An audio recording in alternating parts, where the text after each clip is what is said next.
you guys, it's Brit. Today we're here to talk about Brianna K and her Patreon, also a couple of other things. So if you're interested, please keep watching.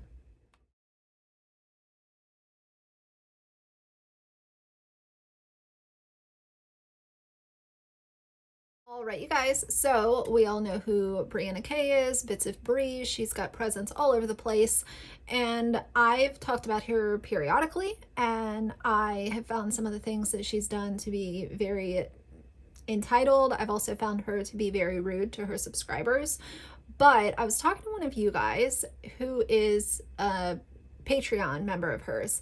And then I thought recently about the parasocial relationships video that I did, and that's how this subject came to life. First things first, for y'all that are interested, her house did sell in Hawaii, so good for her. That is one thing out of the way. I hope that all of these things that are happening for her, that are all public, even if she's not talking about them, I hope that this is leading her to a place where she can take a step back and maybe realize why she lost a lot of subscribers and she's kind of fallen out of favor with a lot of people that were with her for a really long time. Because in between her moving to Hawaii and now, there's just been so many things that have come to light where people have felt distant. They have felt like they were only wanted for their money or their subscription. And once people start to feel that way, it's very hard to reconnect with them, especially if such a long period of time goes by. I'm not really going to harp on the divorce thing in this video, but as I've said before, that could have been just something that was mentioned at surface level. And I really believe this. And if I didn't believe this, I wouldn't say it so often. She would have connected with so many people if she would have just said, I'm going through some changes. I hope you guys understand. If you see me in a vlog or an Instagram post and I'm not looking like myself or not acting like myself, that's why. Please stick it out with me. I really appreciate you guys. That's all that it could have been. And people would have understood, oh, okay, that's why the house is for sale. That's why the house sold now. That's why she's back in Ohio. That's why she's posting these subliminal messages on Pinterest and Instagram stories. I'll throw one right here that she just posted today about new beginnings. People would have understood that and they would have really been able to connect with her. And as I've said, lifestyle influencers like Brie really they need to connect with their audience because they're selling their lifestyle as content. So you want people to be able to relate with that and connect with it. And even if you're not relatable to everybody, if you're relatable to most of your audience, they'll really appreciate that and they will help you, they will help carry you through these really hard times.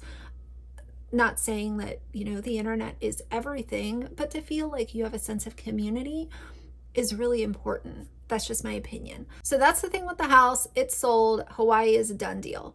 Now, let's talk about her Patreon, because Patreon for me is something that is one of those extras, obviously, because you're paying for increased access to the YouTuber influencer by giving them Patreon money every month.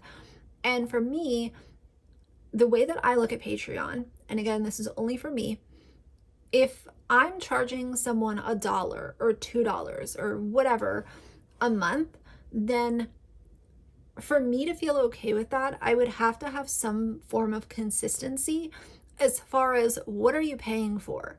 Are you paying for a monthly members only live stream? Are you paying for a vlog that nobody else is going to see? Are you paying for 2 vlogs and 2 live streams? Like, if you're rolling that out and you're telling people this is what you're going to get for this amount of money, then you better make sure that you're giving people what they asked for, or bare minimum, if you feel like you cannot fulfill that, then stop taking people's money. It's really not that difficult. And some people might look at that and say, oh, it's only $1, it's only $5. You're still taking money and not giving people anything.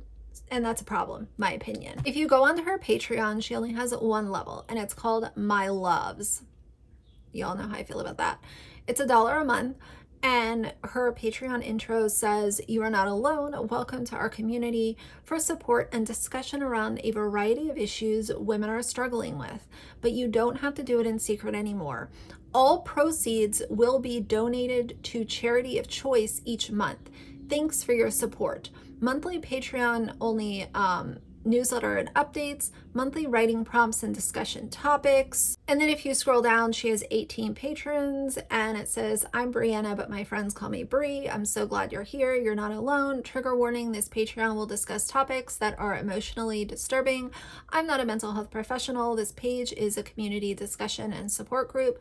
All proceeds will be donated to charity of choice each month. Thanks for your support." So that would all be fine, obviously, but the problem is that she has not done anything on this Patreon since July 23rd, 2021. So we're going on 1 year where she's been collecting this money. To my knowledge, she hasn't picked a charity every month. So this is going to her. Now, obviously, if she wants to come back and say, "Oh, every month I pick the charity," fine, whatever. But you're collecting this money and you have not given people anything for a year. You're collecting membership fees for something that you've promised and you're not delivering. And that's where the problem comes in.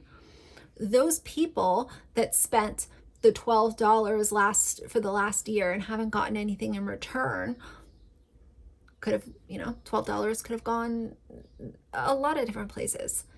Ice cream date with your kid, renting a movie, putting some gas in your gas tank. Let's be honest, $12 will get you about 2.5 gallons of gas right now. So I get that it's not a substantial amount of money, but it's the unfulfilled promise that you were going to be paying this and receiving something in return.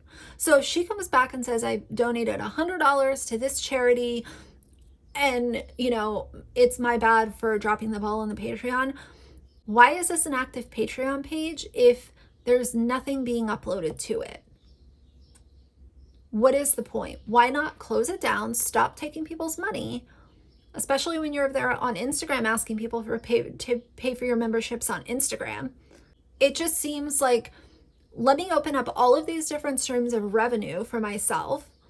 And if I drop the ball on one, maybe nobody will notice because there's only a few people on my Patreon. Maybe they won't say anything. But what ends up happening is someone comes to me as a commentary channel, and I'm not saying I'm special. It could have been any commentary channel.